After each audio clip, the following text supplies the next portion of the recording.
Magandang araw Pilipinas, narito ang latest sa lagay po ng ating panahon ngayong araw ng Martes, December 30, 2025.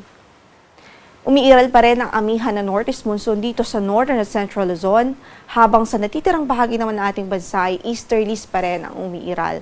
Pero itong mga weather system na ito ay hindi po nagdudulot ngayon ng malawakan na widespread na pag-ulan sa malaking bahagi ng ating bansa. Mostly offshore o nasa karagatan yung mga malalakas na pag-ulan. Pero meron pa rin tsansa ng mga thunderstorm activities lalong-lalo na po dito sa Visayas at Mindanao any time of the day po yan. At kasalukuyan, wala po tayong bagyo na minomonitor sa loob ng ating area of responsibility. At least in the next 2 to 3 days, wala tayong inaasahan. Gayunpaman, patuloy na magantabay sa magiging update ng Pag-asa sakali pong magkaroon ng mga pagbabago o significant changes sa ating forecast.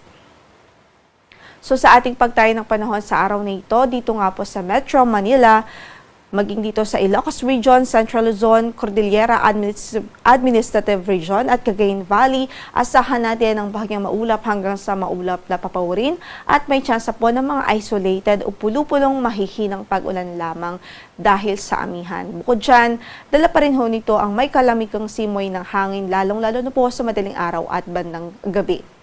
Sa Metro Manila, 24 to 31 degrees Celsius ang inaasahang magiging agwat ng temperatura. Sa Tagaytay, malamig din ho, 21 to 29 degrees Celsius. Sa Baguio, 14 to 25 degrees Celsius. Sa Lawag ay 21 to 30 degrees Celsius.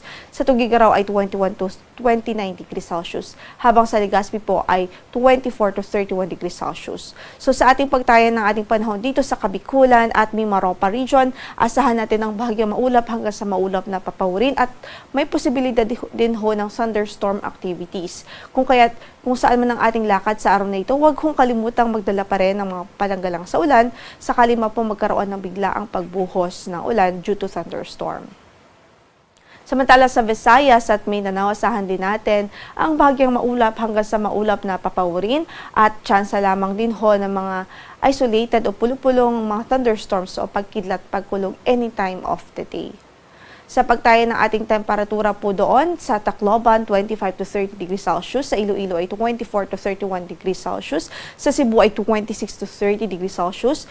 24 to 29 sa Cagayan de Oro. 25 to 32 sa Davao. Sa Zamboanga naman ay 24 to 33 degrees Celsius. Sa Puerto Princesa, 24 to 32 degrees Celsius. Habang sa Calayan Islands, 24 to 32 degrees Celsius rin po. Kasalukuyan ay wala po tayong gale warning na nakataas sa namang bahagi ng ating mga baybaying dagat. Katamtaman o moderate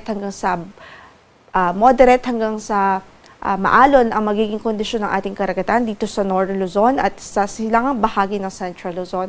Kaya't ingat pa rin ang ating aviso sa ating mga kababayan doon, especially po yung mga gumagamit ng maliliit na sasakyang pandagat.